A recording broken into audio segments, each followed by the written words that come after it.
In this world right now, if you aren't talking about love and how humans can find it in their work, you are running a broken business. Now, it might not break immediately, but given everything that's going on demographically, it's gonna break. And it will break because you didn't take seriously one of the defining aspects of the human experience.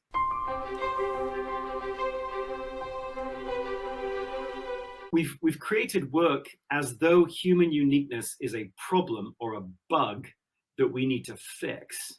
And what's weird is that more and more jobs, the rote part of those jobs, more and more those are being handled by technology. And most parts, the most valuable parts of most jobs, including housekeeping, manufacturing work, delivery driver work, nursing, financial services, sort of any job you look at, the most valuable parts of those jobs are becoming the most human parts, the parts that require authenticity and uniqueness and human connection. And forcing conformity almost by definition prevents you from adding that kind of authentic value. Biology loves variety. I mean, one of the defining characteristics of human beings is our variation, and not our variation across gender or generation or sexual orientation or race, although those things are interesting and important, but just variation between two people who grew up in the same house from the same mother and the same father. You've got inside families. I mean, there's more differences in terms of your synaptic network inside of your family than there is between two people of different genders or different races. And yet all we hear talked about is these broad categories of difference. But the real interesting and powerful difference is between you and your brother, you and your sister, you and a very close sibling. We've got such intricate uniqueness inside of every one of us. And faced with that uniqueness, what work, and to some extent what school has done, is it's deliberately pretended that's not real. It's deliberately said, look, your uniqueness, the fact that you are driven by this, lean into this, find love in this, are most creative when you're involved in this. But over here, the person in the same job as you is driven by different things, is creative in different ways, learns in different ways. That difference is really annoying to us. Just like it's really annoying in school when we're trying to get you to pass standardized tests, your uniqueness isn't just irrelevant to the project of school. Your uniqueness is an impediment to the project of school and university. And at work, it's the same. We decide that jobs, like an emergency room nurse, let's say there's 60 nurses, they're all in the same job. Well, we define that job by its methods, by a model, a set of behaviors that we expect to see in said nurse or in said nurse supervisor. Here are the competencies the nurse supervisor is supposed to have. Here is the way in which we will measure you against those competencies. We will then identify your gaps to the competencies, and then development for you isn't about manifesting your uniqueness. It's about how closely can we get you to match the model. And that's not an exaggeration. That's just everywhere. That's how we think about human performance at work. We're going to define the model a priori, independent of you. We'll define the model of the behaviors we want, and then we measure you against the model. Well, you start peeling that onion at all, it's really apparent that individuals feel like this whole project at work isn't about me at all. It doesn't actually want to see me at all.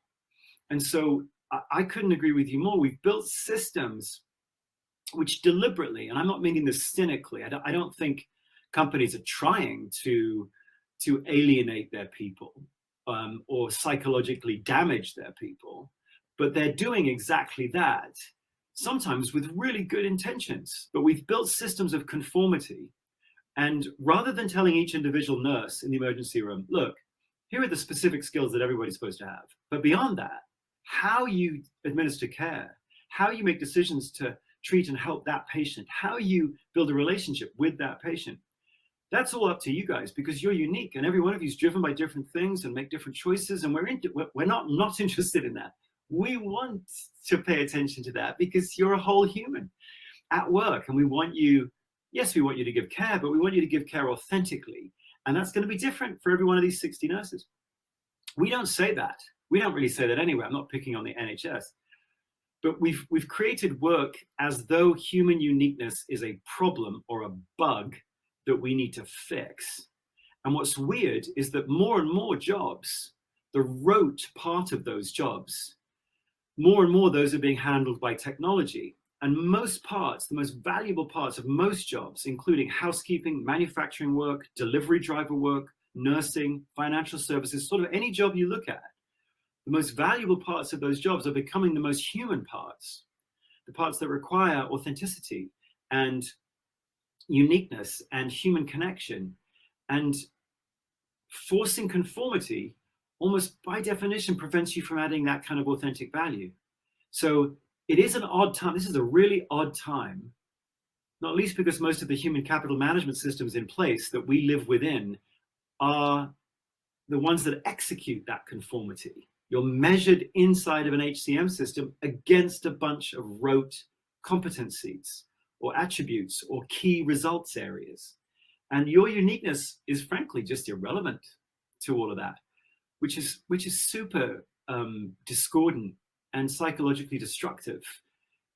So look, in a very, very tight labor market, that gives a lot of power to individuals to start saying to companies, you need to shape up. Otherwise I'm gone. As humans, we all know that there's no creativity without love. There's no productivity without love. There's no generosity or collaboration without love. So we know that as humans.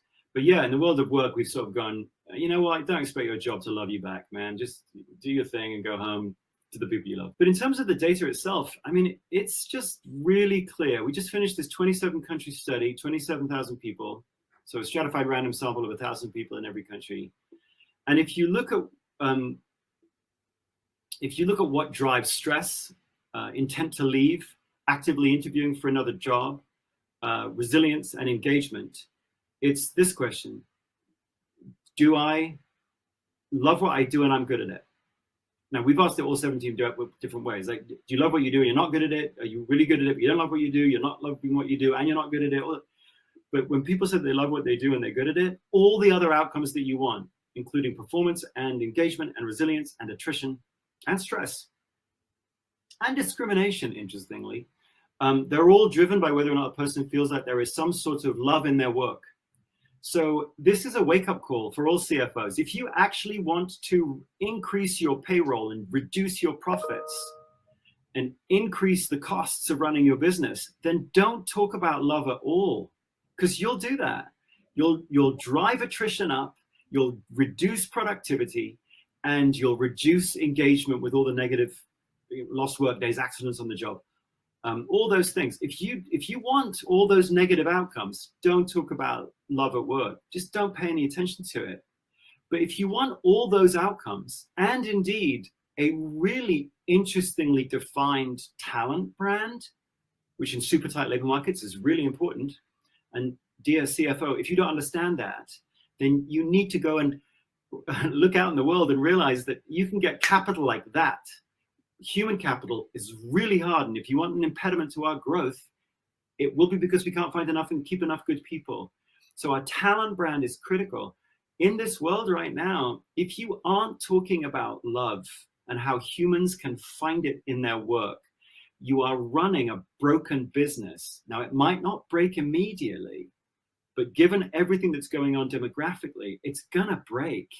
And it will break because you didn't take seriously one of the defining aspects of the human experience. And so that's kind of what the call to arms is for the book to CFOs or CEOs or CHROs or HRDs is, you can use the word connection if you want, you could use the word joy if you want, you could use the word passion if you want, but if you use all those words, you're not really getting to the heart of it. We do really, really well when we love what we do. Biochemically, we know that. And therefore, an organization should simply be really effective at taking advantage of what it is to be human. Well, love is a really important part of being a thriving human. So deal with it and figure out how to deploy it, figure out how to make use of it. It's not easy because everyone is different and loves different things. It's not easy, but it's impossible if you're not trying. So that's the call to arms I think I would make, is it's just bad business to build loveless work environments.